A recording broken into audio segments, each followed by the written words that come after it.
कैद, अंधेरी कोठरी, लोहे की सलाखें और बाहर दुश्मन का पहरा। अगर आप होते तो क्या करते? हार मान लेते या इतिहास बना देते? ये कहानी है एक ऐसे भारतीय पायलट की जिसने कैद को किस्मत नहीं, चुनौती समझा। नाम था दिलीप कमलाकर पारुलकर। कहानी शुरू होती है एक सपने से, आसमान को छूने का सपना। 1963 में दिलीप पारुलकर ने भारतीय वायुसेना ज्वाइन की। वो सिर्फ एक पायलट नहीं थे, वो जुनून थे, अनुशासन थे और देश के लिए कुछ बड़ा करने की चाह थे। 1965 का भारत पाक युद्ध आया और पारुलकर ने अपने साहस का पहला बड़ा परिचय दिया। उन्होंने दुश्मन के ठिकानों पर सटीक हमले किए। एक मिशन के दौरान उनका विमान दुश्मन की गोलीबारी में आ गया, लेकिन उन्होंने हार नहीं मानी। घायल होने के बावजूद उन्होंने विमान को सुरक्षित वापस लाया। उनकी बहादुरी के लिए उन्हें वायुसेना मेडल से सम्मानित किया गया। लेकिन असली परीक्षा अभी बाकी थी। साल था 1971। भारत और पाकिस्तान के बीच एक और युद्ध शुरू हुआ। इस बार दाम और बड़ा था और खतरा भी। एक मिशन के दौरान पारुलकर का विमान दुश्मन की सीमा के अंदर गिर गया। वो जिंदा थे, लेकिन अब वो दुश्मन की जमीन पर थे। कुछ ही समय में उन्हें पकड़ लिया गया और युद्धबंदी बना लिया गया। अब वो एक कैदी थे, चारों तरफ दुश्मन, न कोई हथियार, न कोई आजादी।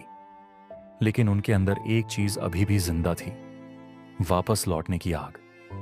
पाकिस्तान के कैद खाने में भारतीय पायलट्स को कड़ी निगरानी में रखा जाता था। भागना लगभग नामुमकिन था, लेकिन पारुलकर ने नामुमकिन शब्द को कभी माना ही नहीं। उन्होंने अपने साथियों फ्लाइट लेफ्टिनेंट एम.एस. ग्रेवाल और फ्लाइट लेफ्टिनेंट हरीश सिंह गिल के साथ मिलकर एक योजना बनाई।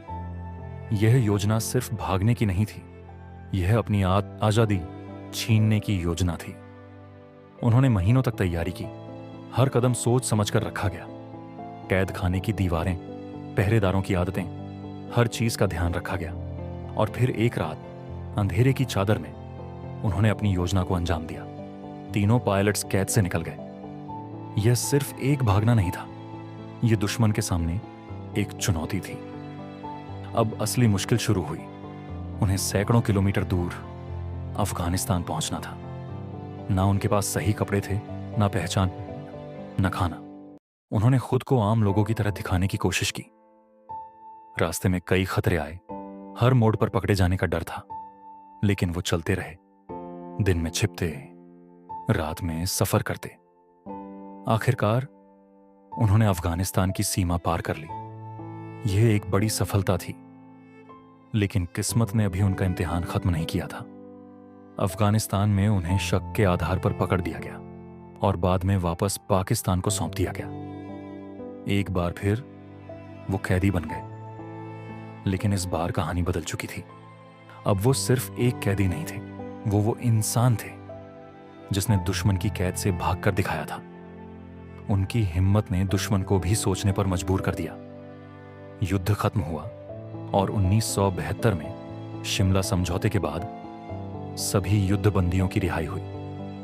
पारुलकर भी अपने देश लौट आए। जब वो भारत वापस आए तो वो सिर्फ एक पायलट नहीं थे, वो एक कहानी बन चुके थे।